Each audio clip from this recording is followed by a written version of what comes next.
Je vais parler des principaux domaines de l'intelligence artificielle. Je ne vais pas me concentrer sur un domaine particulier, mais je vais toucher à tous les domaines, les principaux domaines de l'intelligence artificielle. Je parlerai principalement de l'IA symbolique et de l'IA apprentissage et apprentissage profond.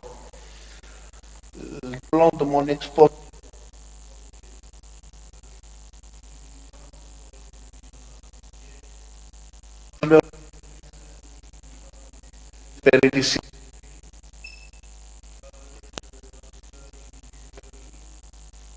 d'application en cours dans le domaine de l'intelligence artificielle. Définir l'intelligence artificielle est très difficile à l'état actuel des choses.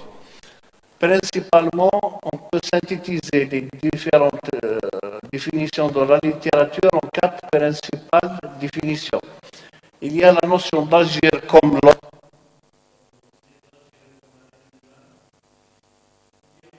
rationnellement, ou bien on pense comme un être humain, ou bien on pense rationnellement.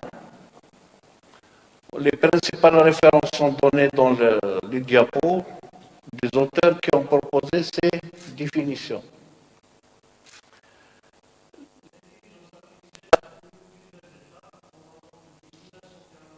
On a vu la naissance du premier réseau de neurones développé par Pitts, et le docteur Hebb qui a introduit le premier algorithme d'apprentissage pour exploiter le neurone de Pitts, et le fameux Turing qui est le père de l'intelligence artificielle qui a proposé un test pour vérifier si un système est intelligent ou non. Il consiste à faire poser des questions par un être humain à un système et à un autre être humain, et il compare les réponses. Est-ce qu'elles sont des réponses données par un système intelligent ou non? La naissance de l'IA a été faite à Dartmouth, aux USA, en 1956 par quatre principaux chercheurs qui sont Carty, Mincy, Shannon et Rochester. La réunion a duré 2 mois et a permis de poser les fondements de l'intelligence artificielle.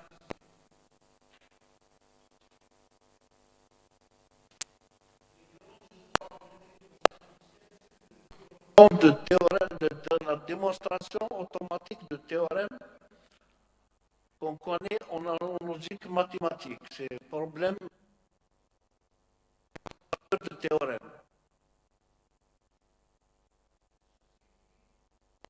Beaucoup de problèmes ont vu le jour, notamment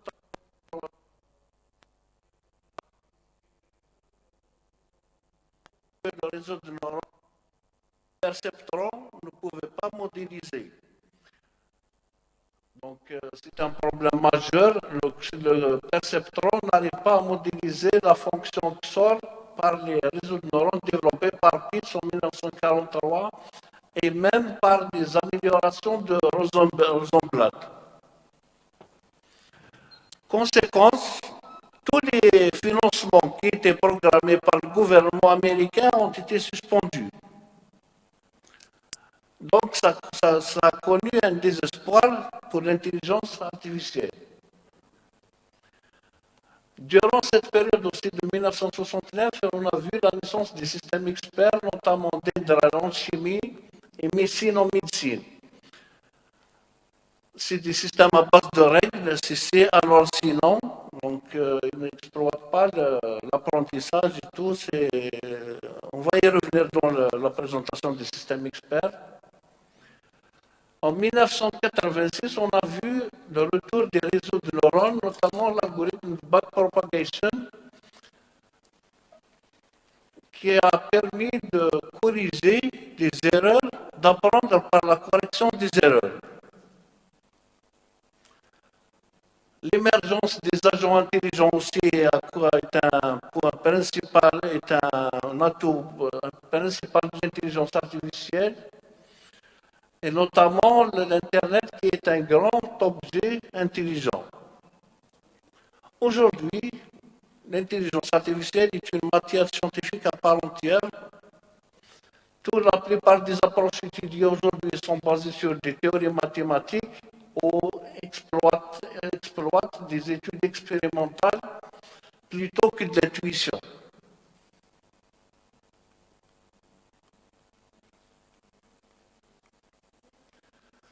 Bon, je commence par présenter les deux principaux domaines d'intelligence artificielle, à savoir les systèmes l'IA symbolique et l'IA et l'apprentissage automatique. Je commence par les systèmes experts. Un système expert, il est structuré en base de connaissances, un moteur d'inférence et une interface. La base de connaissances, c'est les connaissances factuelles et les règles pour découvrir d'autres règles, construire d'autres connaissances.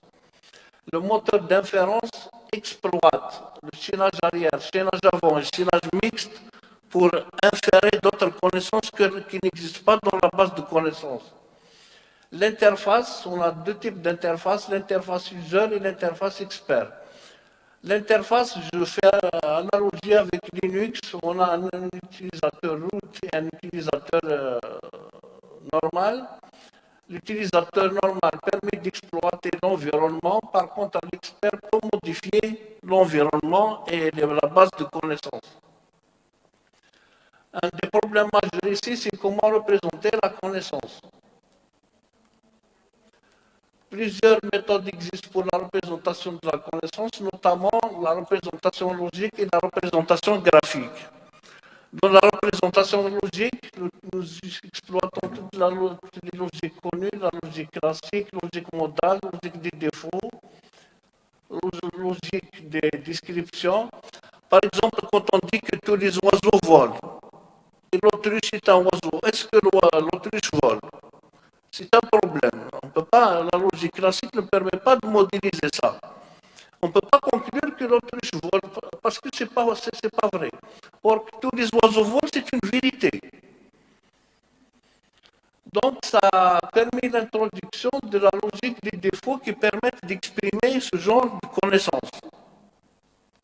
Il y a la représentation graphique qui consiste en réseaux sémantiques et graphes conceptuels qui ont donné de très bons résultats pour la représentation de la connaissance. Un autre point dans l'IA symbolique, c'est les problèmes de satisfaction de contraintes qui sont un outil central en intelligence artificielle. Un CSP est défini par un triplet XDC où X est un ensemble de variables, D est un ensemble de domaines et C est un ensemble de contraintes. À chaque variable est associée à un domaine où elle prend ses valeurs. Si le nombre de variables sur lesquelles porte une contrainte est 2, on dit que la contrainte est binaire, sinon elle est NR. Si au moins une contrainte est NR, donc tout le CSP est NR. Malheureusement, le problème de résolution de ce problème est un peu complet. La procédure de base pour la résolution des CSP, le backtracking et le forward checking. La complexité théorique de ces méthodes, c'est en exponentielle en la taille du problème. Donc, on ne peut pas les résoudre de façon efficace. Pour cela, plusieurs travaux sont en cours, et notamment ceux qui ont permis d'affirmer que ces instances acycliques peuvent être résolues de façon polynomiale. Une instance est acyclique si le graphe de contrainte ne contient pas de cycle. Alors, le problème, comment généraliser ce résultat aux instances qui sont cycliques? Parce que dans la réalité, la majeure partie des problèmes sont cycliques. Le principe de ces méthodes, c'est de transformer un CSP cyclique en une instance équivalente acyclique qui a les mêmes solutions. Plusieurs méthodes sont proposées dans la littérature dans ce cadre, notamment la tri-décomposition, la ring decomposition, spread cats, generalized hypertree decomposition, fractional hypertree decomposition, ECHD, extended component hypertree decomposition, et ainsi de suite. Les méthodes les plus générales qui permettent d'approcher un CSP acyclique, c'est la fractionnelle hypertrophique décomposition et la généralisée hypertrophique décomposition. Je passe maintenant à l'IA apprentissage automatique. Les algorithmes de machine learning apprennent de manière autonome à effectuer une tâche ou à réaliser des prédictions à partir de données améliorent leur performance et il faut entraîner l'algorithme pour retrouver des patterns dans de nouvelles données qu'il n'a jamais vues. Il existe trois principaux types d'apprentissage, l'apprentissage supervisé, l'apprentissage non supervisé et l'apprentissage par renforcement.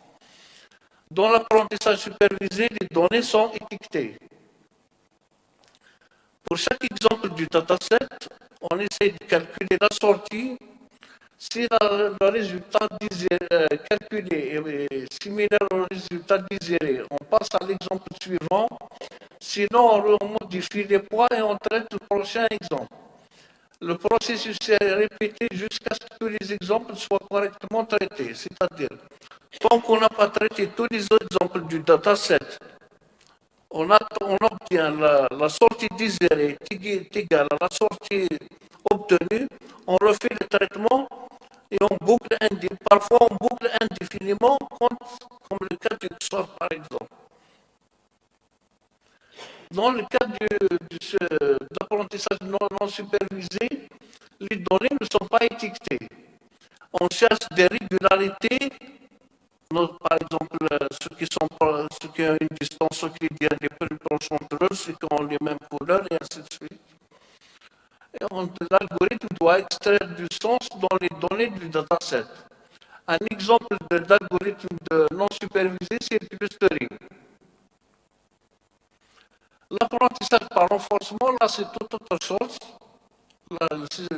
L'apprenant apprend son environnement, il n'y a pas de dataset. Contrairement à l'apprentissage supervisé et non supervisé, ici, nous n'avons pas de dataset. L'agent approche à se rapprocher d'une stratégie comportementale optimale par des interactions avec son environnement. S'il arrive à réussir, on lui donne une récompense, sinon on lui donne une pénalité. Très utilisé dans les jeux, dans des applications de routage de paquets, dans les machines, dans la maintenance des machines, etc. Le deep learning, c'est un cas particulier de machine learning. La distinction, elle est surtout en nombre de couches. Dans le deep learning, dans l'architecture, on a plusieurs couches cachées. Par contre, dans les systèmes qui ne sont pas profonds, on a une couche d'entrée et une couche de sortie. Un réseau de neurones consiste en des millions, voire des millions de neurones organisés grâce à des liens pondérés. C'est comme tous les réseaux de neurones, il y a des connexions pondérées entre un nœud et un autre. Les différentes architectures de deep learning, notamment les convolutifs CNN et récurrents RNN, ont été utilisées particulièrement dans le diagnostic médical et les traitements d'images. Le langage le plus populaire dans ce domaine, c'est le Python. Plusieurs applications ont vu le jour dans le cadre de l'apprentissage, notamment les prédictions, les classifications, le diagnostic médical, les villes intelligentes, reconnaissance des formes, traduction automatique et traitement de la parole.